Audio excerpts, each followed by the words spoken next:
नमस्कार साथियों, स्वागत है आप सबों का थिंक सेंगविन के इस यूट्यूब चैनल में। दोस्तों जैसा कि आपको पता है कि इंडिया के एग्जाम में एक क्वेश्चन दोस्तों रेलवे से रहता है, जैसे कि क्वेश्चन आपको जोन से पूछ लिया जाएगा या डिवीजन से पूछ लिया जाएगा। दोस्तों चलिए हम लोग आज जो है रेलवे के बारे में थोड़ा सा जानकारी लेते हैं।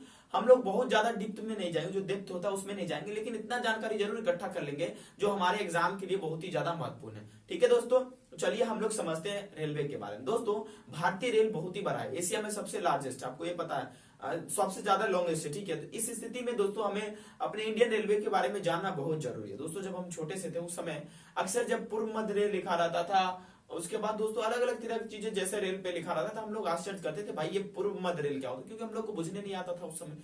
चलिए आज रेलवे के बारे में समझते हैं डिटेल में। ठीक है, देखिए खास करके आपके एग्जाम में किस तरह क्वेश्चन आते हैं, तो हमारे इंडियन रेलवे में दोस्तों है, जैसा कि देखिए हमारे देश में कुल मिलाकर दोस्तों 28 राज्य है, और 28 राज्य में तो दोस्तों एक जो है मिनिस्ट्री ऑफ रेलवे तो केवल उसका देखरेख तो नहीं कर सकती, उनको अलग अलग ब्रांच में बांटना पड़ेगा। जैसे मान लीजिए उदाहरण के तौर पर एक सेंट्रल गवर्नमेंट है जो कि पूरे सेंटर पे रूल करती है, और एक दोस्तों स्टेट गवर्नमेंट है, उसके बाद पंचायती राज है, उसके बाद बहुत सारा म्यूनिसिपालिटीज है। तो हमें मतलब अलग अलग उसको भाग में बांट दिया ताकि रूलिंग करने में या देखरेख करने में आसान हो। ठीक है, उसी तरह से दोस्तों जो हमारे भारतीय रेल है उसको दोस्तों दो पार्ट में, दो भाग उसका महत्वपूर्ण है, एक है जोन और डिवीजन। लेकिन इसको समझने से पहले हम समझ लेते हैं कि हमारा भारत में जो रेल का आगमन है कि किस तरह से आया, अंग्रेज के समय में क्या हाल था उसका, वो समझा देते हैं आपको। ठीक है, कई बार एग्जाम में पूछा गया। ठीक है, देखिए भारत में पहली बार ट्रेन 16 अप्रैल 1853 को मुंबई से थाने के बीच में चली थी। ठीक है, ओके दोस्तों, एक बात समझिए कि जो मुंबई से थाने के बीच में जो ट्रेन चली थी दोस्तों, वो भारत में जो था पहली बार ट्रेन चली थी। ठीक है,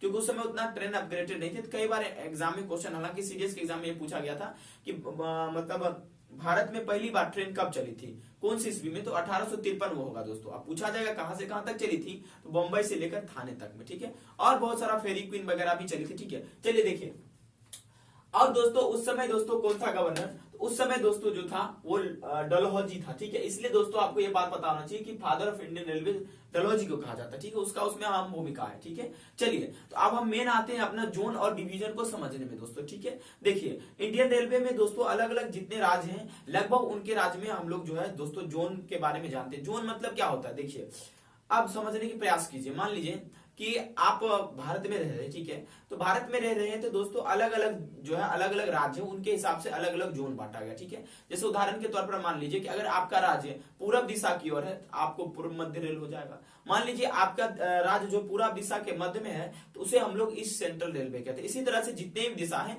उसके आधार पर रेलवे को बांटा गया कि भाई साहब इस नॉर्दर्न साइड में जो स्टेट रहेगा उसमें नॉर्दर्न रेलवे आ जाएगा, जो इस साइड में स्टेट रहेगा उसमें वो रेलवे हो जाएगा। हालांकि दोस्तों जो पहाड़ी क्षेत्र है उसमें रेलवे नहीं पहुंच पाया अभी ठीक ढंग से। ठीक है, ओके दोस्तों, चलिए तो जोन पहले आपको समझ में आ गया। जोन मतलब क्या होता है कि मतलब एक तरह से आप कह सकते हैं कि एक मान लीजिए कि आप एक उदाहरण के तौर पर हम आपको समझाते हैं। ठीक है, आपके घर में 5 मेंबर है, ठीक है, और सबका एक मेन मुखिया कौन है दोस्तों, सबका एक मेन मुखिया आपके पिताजी है। ठीक है, तो इसका मतलब यह हुआ कि आप लोग पिताजी के ही होंगे। ठीक है, तो इस तरह से हम जोन को भी समझ सकते हैं। भारत में कुल मिला के 18 जोन है। ठीक है, और 18 जोन में दोस्तों जो है उस जोन को फर्दर बांटा गया है डिवीजन में, जो कि कुल मिला के 68 है। ठीक है, चलिए एक एक करके हम धीरे धीरे समझते हैं। ठीक है, तो आपके एग्जाम में जोन और डिवीजन आता है, वो भी हम आपको समझा देते हैं, वो समझिए। देखिए हमारा इंडियन रेलवे जो 18 जोन में बांटा गया। ठीक है, और ये दोस्तों जो जोन होता है वो जीएम के अधीन रहता है। जीएम कौन होते हैं, तो दोस्तों जनरल मैनेजर होते हैं। ठीक है, जो कि पूरे उस एरिया में जितने भी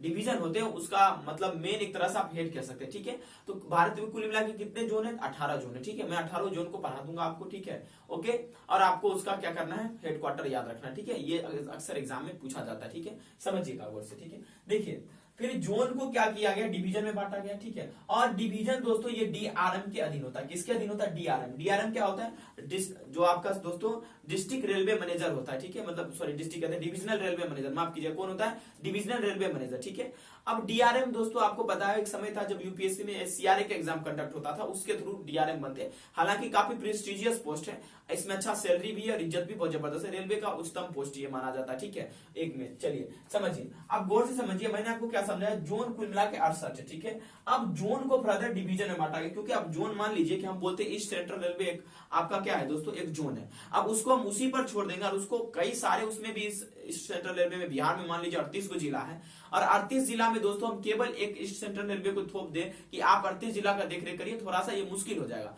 इसलिए दोस्तों इस सेंट्रल रेलवे में भी डिवीजन में भी बांटा गया, जैसे जोन है उसको फर्दर डिवीजन में बांटा गया। ठीक है, चलिए उसको समझते हैं। ठीक है, देखिए दोस्तों, जैसे उदाहरण के तौर पर मैं आपको समझाता हूं, ईस्ट सेंट्रल रेलवे, इसको दोस्तों पूर्व मध्य रेल बोलते हैं। ठीक है, क्या पूर्व मध्य रेल, जैसा कैसे ये पूर्व मध्य रेल होगा, जैसे समझने की कोशिश कीजिए। बिहार क्या आता है दोस्तों, ईस्ट, मतलब ईस्ट के सेंटर में आता है, तो ये हो जाएगा ईस्ट सेंट्रल रेलवे। ठीक है, अभी मैं पढ़ाऊंगा कितने हैं, 18 जो जोन है वो सब बता दूंगा। तो ये ईस्ट सेंट्रल रेलवे मेनली किसमें आएगा, बिहार में। और दोस्तों जो ईस्ट सेंट्रल रेलवे है, इसका दोस्तों हेड क्वार्टर, कई बार एग्जाम में भी पूछा जाता है हेड क्वार्टर पर। हेड क्वार्टर का मतलब क्या, जहां से सारी चीज का देख रेख किया जाए, सभी चीज पर नजर रखा जाए, उसे कह सकते हैं आप एक तरह से हेड क्वार्टर। ठीक है, ठीक है, या जहां पर कोई भी सम्मेलन हो या बैठ के बातचीत हो कि कहां पर ज्यादा इंप्रूवमेंट होना चाहिए, कहां पर कम होना चाहिए। ठीक है, चलिए, तो इसका दोस्तों जो है ईस्ट सेंट्रल रेलवे का हेड क्वार्टर है दोस्तों हाजीपुर। ठीक है, अब दोस्तों ईस्ट सेंट्रल रेलवे क्या है, एक जोन है। क्या है दोस्तों, एक जोन है। ठीक है, ओके, ये क्वेश्चन एनडीए 2017 में पूछा गया था कि ईस्ट सेंट्रल रेलवे का हेड क्वार्टर कहां है। ठीक है, तो हाजीपुर मान लीजिए एक जोन है। अब इस जोन में दोस्तों इसको फर्दर डिवीजन में बांटा गया। ठीक है, तो अब इस सेंट्रल रेलवे के अंदर में कौन कौन सा डिवीजन आता है, तो एक तो सोनपुर डिवीजन आ जाता है। ठीक है, और दोस्तों एक दानापुर आता है, और एक धनबाद, और एक दोस्तों दीनदयाल उपाध्याय जो है टर्मिनल आता है, ये भी स्टेशन है, मुगल सराय पहले इसका नाम था दोस्तों, और एक समस्तीपुर जंक्शन आता है। ठीक है, ये समस्तीपुर आता है। तो दोस्तों देखिए, इस सेंट्रल रेलवे में जो है ये दोस्तों आपका एक जोन है, और इसमें कुल मिला के कितने दोस्तों आते हैं, तो डिवीजन तो 5। तो 5 में ये सब आपका आता है, सोनपुर, दानापुर, धनबाद, मुगलसराय और उसके बाद समस्तीपुर। ठीक है, अब समझिए बात को। ठीक है, आई होप कि आपको ये जोन और डिवीजन समझ में आ गया। हो सकता है आप नॉर्दर्न स्टेट से है तो आपका अलग जोन होगा और उसका डिवीजन अलग होगा। ठीक है, अलग अलग जोन में अलग अलग पास से अधिक संख्या में भी हो सकते हैं, कोई बड़ी बात नहीं, जितना बड़ा स्टेट होगा उसके हिसाब से, या जितना बड़ा एरिया होगा उसके हिसाब से होगा। ठीक है, चलिए समझिए, जैसे देखिए हम एक छोटा सा एग्जाम्पल आपको बताते हैं, समस्तीपुर जंक्शन या समस्तीपुर जो हमारा डिवीजन है उसके। ठीक है, देखिए अब कोई भी जो डिवीजन होता है उसको चलाने के लिए जीएम काम करेंगे नहीं, उसको चलाने के लिए दोस्तों डीआरएम, एडीआरएम होते हैं। ठीक है, मतलब डिविजनल रेलवे मैनेजर और एडिशनल डिविजनल रेलवे मैनेजर, जैसे कि आप एग्जांपल के तौर पर समझिएगा डीएम, एडीएम, ताकि उनको असिस्ट करने के लिए कुछ लोग आ जाए। ठीक है, ताकि उनका बर्डन कम हो जाए। ठीक है, एक डिस्ट्रिक्ट में रखकर मैनेज करना रेलवे को उतना आसान नहीं होता। ठीक है, तो दोस्तों देखिए समस्तीपुर जंक्शन में जैसे डीआरएम है और एडीआरएम है, और दोस्तों एडीआरएम में भी फर्दर 2 इनके पोस्ट रखे गए। ठीक है, इसे हम डिटेल में नहीं देखेंगे फिलहाल। जो मान लीजिए डीआरएम के बारे में आपको बता देते, इनका मुख्य काम क्या होता है। ठीक है, रेलवे में पूछा जा सकता है डीआरएम का मुख्य काम क्या, या आप जिस जोन से उसका पूछा जा सकता है, उसे नहीं पूछेगा। ठीक है, आपको जोन ही पूछेगा केवल। ठीक है, देखिए इसका जो समस्तीपुर जंक्शन है, इसका डीआरएम है आलोक अग्रवाल। ठीक है, और इसके बाद एडीआरएम है जेके सिंह और जफर आजम। ठीक है, ये सभी जो है डीआरएम, एडीआरएम फर्स्ट और सेकंड है। ठीक है, तो अब मेन बात आप पूछेगा सर डीआरएम का काम क्या होता है, मान लीजिए कोई दुर्घटना हो गया। ठीक है, देखिए आप लॉजिकली सोचिए कि किसी एरिया में, जैसे मान लीजिए हम हसनपुर से आते, ठीक है, इसके बीच में कई बार दुर्घटना होते रहते हैं। जब भी दुर्घटना होगा तो क्या पहले डीआरएम के पास जाएगा? देखिए डीआरएम के पास तो अलग बात है कि जाएगा या नहीं जाएगा, लेकिन उससे पहले दोस्तों आपका वहां पर क्या होता है, आरपीएफ होता है। ठीक है, जो खास करके जो है सरकार द्वारा रिक्रूट की जाती है, ताकि कोई भी दुर्घटना बीच में, या कोई भी जैसे फ्रीवेलस पर्सन है, मतलब पागल टाइप के इंसान जो लड़कियों को छेड़ते हैं, लोगों को परेशान करते हैं, लूटते पाटते हैं, उसके लिए दोस्तों क्या किया जाता है, आपका आरपीएफ को रिक्रूट किया जाता है। पहले सबसे पहले उसका इन्फॉर्मेशन आरपीएफ को मिलेगा, और जहां पर जैसे हसनपुर में मेन आरपीएफ का ब्रांच है, वहां पर जाएगा, उसे देखरेख किया जाएगा। उसके बाद दोस्तों डीआरएम को फोन किया जाएगा, डायरेक्टली नहीं फोन किया जाएगा। जब बहुत बड़ा इशू हो जाता है तब डीआरएम, और उससे बड़ा इशू हो जाता है जो कि डीआरएम के अंदर में भी है, तब जीएम के पास जाता है, और उससे भी बड़ा आता है तब मिनिस्ट्री ऑफ रेलवे के पास जाता है। छोटी छोटी इशू में डीआरएम को भी तंग नहीं किया जाता, हालांकि उनको इन्फॉर्मेशन ये मिल जाता है कि इस जो है एरिया में ये काम हुआ है। ठीक है, चलिए देखिए डीआरएम का कुछ काम क्या है। जैसे मान लीजिए उनका देख रेख होता है, भाई साहब इंजीनियरिंग का काम हुआ कि मैकेनिकल चीजें हो रही है, इलेक्ट्रिसिटी, मेडिकल, ठीक है, ये सब दोस्तों उनका मुख्य काम होता है। ठीक है, ये सब देख रेख करना कि कहां पर कितना चीज होना चाहिए, क्या मेंटेनेंस वो होता करना उनका होता है। ठीक है, चलिए देखिए उसके बाद दोस्तों अगर हम बात करें ईस्ट सेंट्रल रेलवे की, ठीक है, ईस्ट सेंट्रल रेलवे के जीएम के बारे में, ठीक है, इसके जीएम है अंजनी गोयल। ठीक है, इसके जीएम कौन है, अंजनी गोयल। ठीक है, आई होप दोस्तों कि आपको कुल मिला के जो है ये समझ में आ गया होगा कि भाई साहब जो है रेलवे में जोन और डिवीजन क्या होता है। अब आप सोचिएगा सर हमारे एग्जाम में क्या पूछेगा, तो आपके एग्जाम में दोस्तों पूछा जाएगा हेड क्वार्टर के बारे में। ठीक है, कि इस सेंट्रल रेलवे का हेड क्वार्टर कहां पर है। ठीक है, चलिए मैं कुल मिला के जितने भी जोन है 18 जोन है, तो इसके 18 हेड क्वार्टर होंगे, उसके बारे में मैं आपको बता देता हूं। डिवीजन के बारे में ज्यादा चर्चा हम नहीं करेंगे क्योंकि नहीं पूछा जाता। ठीक है, चलिए उसको भी देख लेते हैं। ठीक है,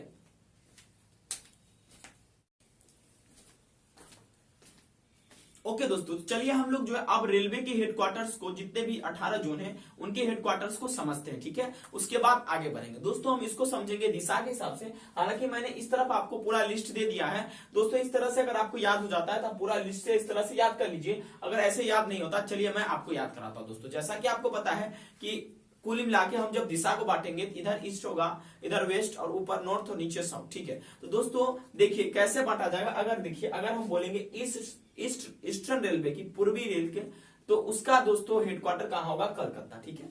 ओके, जब वेस्ट की बात करेंगे दोस्तों, तो दोस्तों वेस्ट में, पूरा वेस्ट जब हम जाएंगे तो दोस्तों यहां पर क्या होगा, पूरा जब हम बात करेंगे वेस्टर्न रेलवे की, पूरी वेस्ट, तो मुंबई आता है पूरी वेस्ट में, तो ये चर्च गेट। पूरा नॉर्थ की बात करेंगे, अगर नॉर्दर्न रेलवे की हम बात करेंगे तो दिल्ली, ठीक है। और साउदर्न रेलवे पूरा की हम बात करेंगे दोस्तों, तो ये क्या हो जाएगा? चेन्नई, ठीक है। क्या याद रहेगा दोस्तों? चलिए, तो साउदर्न रेलवे की कहां हो जाएगा? चेन्नई। यानी 4 दिशा से हमको हेडक्वार्टर पता चल गया। बताइए मेरे साथ, ईस्टर्न रेलवे का हेडक्वार्टर कहां होगा दोस्तों? तो कहेंगे कोलकाता। वेस्ट का क्या होगा दोस्तों? तो वेस्ट में कौन आता है? मुंबई। उधर मुंबई है, क्योंकि भारत के मैप पर देखिए उधर मुंबई है, तो मुंबई कहां? चर्च गेट। उसके बाद दोस्तों जो है नॉर्दर्न का क्या होगा? दिल्ली। और साउदर्न का यानी जो दक्षिणी है उसका दोस्तों क्या हो जाएगा? चेन्नई, ठीक है। अब दोस्तों अलग अलग तरीका से हम समझते हैं। देखिए, अब एक बात समझने की कोशिश कीजिए। अब ये जो आप मान लीजिए हमारा दिशा इसके यहां से यहां तक के बीच में भी तो कुछ होगा जो सेंटर में होगा। तो जो सेंटर में हेडक्वार्टर आएगा, मान लीजिए ईस्ट के सेंटर में, तो उसको हम बोल देते हैं ईस्ट सेंट्रल। तो ईस्ट सेंट्रल रेलवे के हेडक्वार्टर क्या होगा दोस्तों? हाजीपुर, ठीक है। अभी तुरंत मैंने आपको ये बातें समझाया, ठीक है। तो चलिए हम लिस्ट से समझते हैं और आगे आगे बढ़ते हैं, ठीक है। देखिए समझिएगा, तो हम लोगों ने देख लिया ईस्टर्न रेलवे का हेडक्वार्टर कहां होगा? कोलकाता, ठीक है, जो कि यहाँ पर हमने देखा। वेस्टर्न रेलवे का मुंबई चर्च गेट, ये भी हमने देखा। और नॉर्दर्न का दोस्तों हम लोगों ने दिल्ली देखा। और दोस्तों साउदर्न रेलवे का हम लोगों ने चेन्नई देखा। 4 दिशा से पहले 4 क्लियर होगा, क्योंकि यहाँ पर आपका आ जाता है कोलकाता, ठीक है। यहाँ पे आपका मुंबई आ जाता है, यहाँ पर आपका दिल्ली, और यहाँ पर आपका दोस्तों क्या होगा? चेन्नई। आप कहेंगे सर नॉर्थ में तो पूरा जम्मू कश्मीर है, जम्मू कश्मीर तक तो रेल अभी गया ना, इसलिए तो दिल्ली तक हम लोग कंसीडर करते हैं, ठीक है। ओके, चलिए अब दोस्तों सेंट्रल रेलवे क्या होगा? एमसीएसटी, मुंबई चर्च गेट, जो सेंट्रल वाला है, ठीक है ये। और ईस्ट सेंट्रल रेलवे का क्या होगा दोस्तों? अभी तुरंत मैंने समझाया, जो ईस्ट के मध्य में, तो वो हो जाएगा हाजीपुर, ठीक है। और दोस्तों आप समझिए, अब ईस्ट कोस्टर्न रेलवे, ठीक है, समझिएगा बात को, ठीक है। जो कोस्ट पे है, ईस्ट का जो कोस्ट मतलब जो ईस्ट के कोस्ट में किनारे में जो है, ठीक है, तो किनारे में कौन है? ओडिशा, जो ईस्ट में पड़ता है। ओडिशा का भुवनेश्वर में इसका दोस्तों हो जाएगा हेडक्वार्टर, ठीक है। ओके, अब वेस्ट दोस्तों देखिए, west central railway, west central railway देखिएगा, वेस्ट के सेंटर में क्या है? तो यहाँ पर आपका जबलपुर। आप लोग हमें बताइए तो जबलपुर किस राज्य में आता है? ठीक है, तो वेस्ट सेंट्रल रेलवे का हेडक्वार्टर कहां हो जाएगा? जबलपुर। क्या बातें याद रहेगा? चलिए, तो वेस्ट सेंट्रल रेलवे का हेडक्वार्टर कहां रहेगा? जबलपुर, क्योंकि ये वेस्ट के क्या है? सेंटर में, इसलिए ये वेस्ट सेंट्रल हो गया, ठीक है। ओके, आप दोस्तों बताइए SCR, साउथ सेंट्रल रेलवे,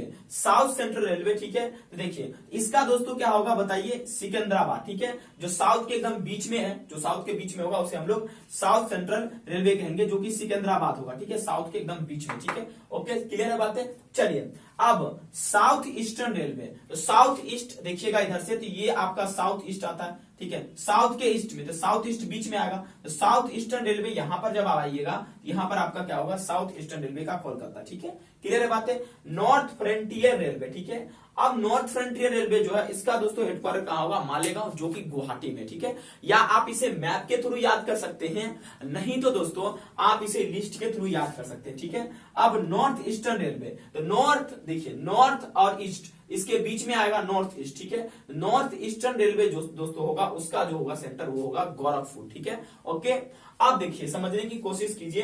अब आगे है साउथ वेस्टर्न रेलवे, क्या है दोस्तों? साउथ वेस्टर्न रेलवे, ठीक है। जो साउथ वेस्टर्न रेलवे है, इसका हेडक्वार्टर दोस्तों हो जाएगा आपका बेंगलुरु, ठीक है। Okay, north central railway, north के सेंटर में कौन आ जाता है दोस्तों? तो ये यूपी राज्य पड़ता है, तो नॉर्थ सेंट्रल में इलाहाबाद, इलाहाबाद का नाम चेंज करके प्रयागराज, तो नॉर्थ सेंट्रल रेलवे का हेडक्वार्टर कहां होगा? प्रयागराज, याद रहेगा, ठीक है। चलिए अब हम साउथ ईस्ट दोस्तों, साउथ ईस्ट जो है हम क्या पढ़ेंगे? साउथ ईस्ट सेंट्रल रेलवे, ठीक है, साउथ ईस्ट, ठीक है। तो साउथ ईस्ट का कौन सा होगा दोस्तों? तो ये आपका हो जाएगा बिलासपुर, ठीक है। चलिए साउथ ईस्ट CR, ठीक है, SECR का। अब KMR मतलब कोलकाता मेट्रो रेलवे, मेट्रो भी तो है, तो उसका हेडक्वार्टर कोलकाता हो जाएगा, ठीक है। अब उसके बाद SCR पढ़ते हैं, SCR का मतलब होगा साउथ कोस्टल रेलवे यानी कोस्ट के किनारे जो है, तो कोस्ट के किनारे कौन से देश मतलब हमारे भारत के राज्य हैं, तो ओडिशा है, मान लीजिए आपका चेन्नई भी पड़ जाता है एक तरह से, तमिलनाडु जो, ठीक है। तो ये कहां पर आएगा, विशाखापट्टनम। आप लोग हमें बताइए तो विशाखापट्टनम कहां है, तो याद रहेगा साउथ कोस्टल रेलवे, उसका हेडक्वार्टर कहां हो जाएगा, विशाखापट्टनम। इस तरह से जो आपके क्या कहते हैं, मान लीजिए हमारा भारत है, इसके जो साइड वाइज है इस तरह से, इस साइड बार में दोस्तों क्या है, सारे को क्या है, कोस्टल, जितने भी कोस्ट के किनारे चलेंगे रेलवे वो कोस्टल रेलवे हो जाएंगे, ठीक है, ओके। अब देखिए, अब दोस्तों है NWR, ठीक है, इसका मतलब north western railway, north west. तो नॉर्थ वेस्ट कहां पर है, देखिए ये नॉर्थ है हमारा और इसका वेस्ट, ठीक है। तो नॉर्थ वेस्ट हमारा यहां पर आ जाता है, जो कि राजस्थान पड़ता है यहां पर, ठीक है, समझने की कोशिश है, राजस्थान यहां पर पड़ता है, तो राजस्थान में ही हो जाएगा जयपुर, जिसको पिंक सिटी कहते हैं, ठीक है। नॉर्थ वेस्टर्न रेलवे का हेडक्वार्टर हो जाएगा आपका जयपुर, ठीक है। आई होप कि आपको दोस्तों ये समझ में आया होगा, ठीक है, ओके दोस्तों, क्या समझ में आया दोस्तों। चलिए, अगर आप लोगों को ये हेडक्वार्टर समझ में आ गया तो आप लोग इसे नोट जरूर कर लीजिएगा और याद करने की कोशिश कीजिएगा दिशा के हिसाब से। 4 दिशा में 4 हेडक्वार्टर आपको ऐसे याद रहेगा, जैसे ईस्ट में आपका आ जाता है कोलकाता, वेस्ट में आपका क्या मुंबई, नॉर्थ में दिल्ली और साउथ में दोस्तों आपका चेन्नई, ठीक है। ईस्ट के सेंटर में ईस्ट सेंट्रल क्या हो जाएगा दोस्तों, बोलिए आपका हाजीपुर, ठीक है, हेडक्वार्टर उसका वेस्ट के सेंटर में होगा। तो आप राज्य के हिसाब से भी याद रख सकते हैं, वेस्ट के सेंटर में कौन सा राज्य आता है, ठीक है, हमारे भारत के मैप पे। तो ये कुछ दोस्तों आपके क्या थे, इंपोर्टेंट रेलवेज के हेडक्वार्टर्स। आई होप कि आपको ये समझ में आया होगा, ठीक है। आप इसे अच्छे से याद कर लीजिए, कॉपी में नोट कर लीजिए। Thank you very much for watching this video, क्योंकि इससे 1 से 2 क्वेश्चन एनडीए के एग्जाम में आता है।